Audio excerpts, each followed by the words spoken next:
SC ST बस्तियों में भी जाना चाहिए। नहीं, हम जाते नहीं SC ST की बस्तियों में, वो जाते हैं। अरे ये सब लोग पहले क्षत्रिय थे, इन्होंने धर्म को बचाने के लिए चमड़े का उपयोग कर लिया, धर्म को बचाने के लिए मांस ले आए, धर्म को बचाने के लिए इन्होंने मुस्लिम बेगमों का मल उठा लिया, इसलिए उनको भंगी बोलते हैं। भंगी शब्द क्या है? ये धर्म भंग किया गया उनका। ये सब मुसलमानों के कारण हुआ।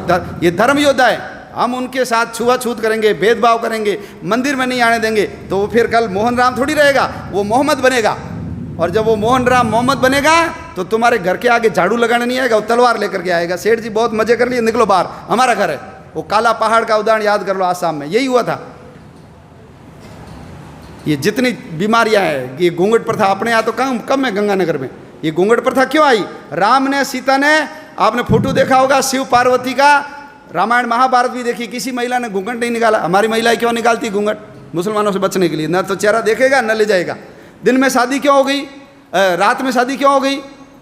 शादी करोगे तुम्हारी पत्नी 7 दिन हमारे पास रहेगी, फिर तुमको देंगे। हमने कहा चोरी छुपे शादी करो रात को। सारे विवाह दिन की जगह रात में हो गए। दक्षिण भारत में तो दिन में होते हैं, क्योंकि उधर मुगल गए नहीं। हमारी दादी परदादी सब अनपढ़ क्यों हो गई? इसलिए अनपढ़ हो गई क्योंकि बच्चियाँ स्कूल जाती थी, मुसलमान उठा के ले जाते थे, तो हमने कहा भैया स्कूल जाना नहीं। ये सब हमारी दादी परदादी अनपढ़ हो गई।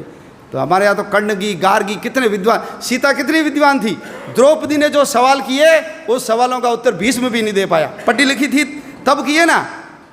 ये बाल विवाह, बच्ची को जल्दी शादी कर लो, शादीशुदा बच्ची को मुसलमान कम ले जाते थे। बाल विवाह इनके कारण आ गए। चमड़े का उपयोग, मांस का उपयोग। ये घर में लैट्रिन जाते नहीं थे, बाहर ही जाते थे। हड़प्पा मोहनजोदड़ो में कोई लैट्रिन नहीं निकली, ये जाते थे घर में, क्योंकि महिलाओं को उठा के ले जाते थे। किले से बाहर जाएगी तो घर भाग जाएगी, इसलिए किले में ही जाओ। अब बदबू आ गई तो क्या करें? इनको कहा मुसलमान नहीं बनना तो मल उठाओ। इन्होंने कहा मल उठा लेंगे, मुसलमान नहीं बनेंगे। तो ये सब धर्म योद्धा है, हम भूल गए। सुअर भी अपनी रक्षा के लिए पाला। सुअर रहेगा, मुसलमान घर पे नहीं आएगा। सुअर का तिलक लगाएगी लड़की, उसको कोई मुसलमान हाथ नहीं लगाएगा। तो अपनी रक्षा के लिए सुअर आ गया। आज जो सुअर पालते हैं हम उसको अछूत मानते हैं। ये नहीं होते तो 1947 नहीं, उससे पहले ही देश का विभाजन हो जाता। अंबेडकर जी मुसलमान बन जाते तो आप कल्पना कर सकते हो क्या हालत होती हमारी। अंबेडकर जी ने कहा ऐसे किसी धर्म में नहीं जाऊंगा जिसकी जड़ें विदेश से जुड़ी हुई है। इसलिए बौद्ध बने, कोई फर्क नहीं पड़ा। बौद्ध बने तो वही अंबेडकर जी रहे, उनके पिताजी का नाम रामजी अंबेडकर रहा, उनके गुरु का नाम महादेव अंबेडकर, कोई फर्क नहीं पड़ा। तो बौद्ध तो हमारे अवतार है।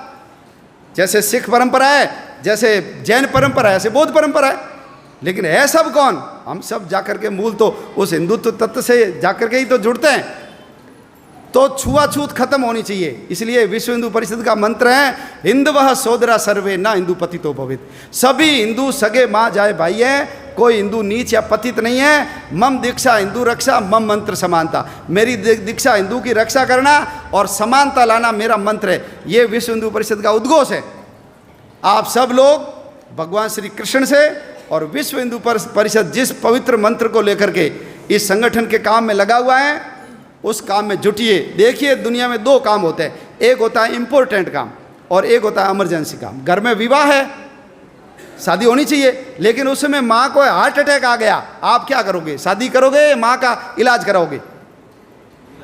बोलो, इलाज कराएंगे ना?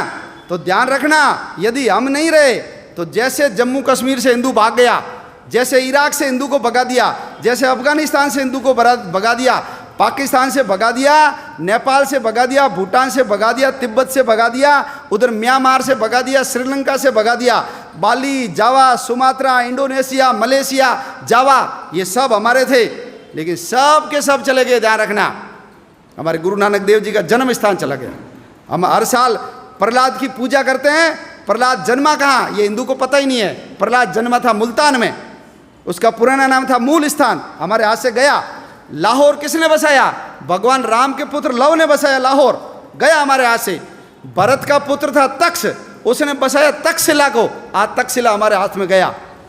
भगवान बाबा रामदेव जी की ससुराल अमरकोट बदल करके उसको उमरकोट बना दिया। हमारी हिंगलाज माता का मंदिर चला गया, सिंधु नदी चली गई, तक्षशिला का विश्वविद्यालय चला गया, कटास राज चला गया जहाँ यक्ष और युधिष्ठिर के संवाद हुए थे, ढाकेश्वरी देवी चली गई, हमारे पशुपतिनाथ का मंदिर चला गया। क्यों?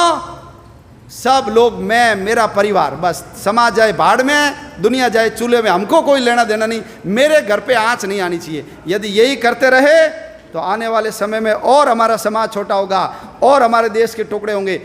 हमको सबको यदि समाज को बचाना है, धर्म को बचाना है, आने वाली अपनी औलादों की रक्षा करनी है, हम तो चले जाएंगे लेकिन चौथी पांचवी पीढ़ी सब रोएगी। देखना हमको कि तुम लोगों ने सब पता था, तुम केवल मैं और मेरा परिवार पैसे के चक्कर में लगे रहे, देश समाज धर्म के काम में नहीं लगे।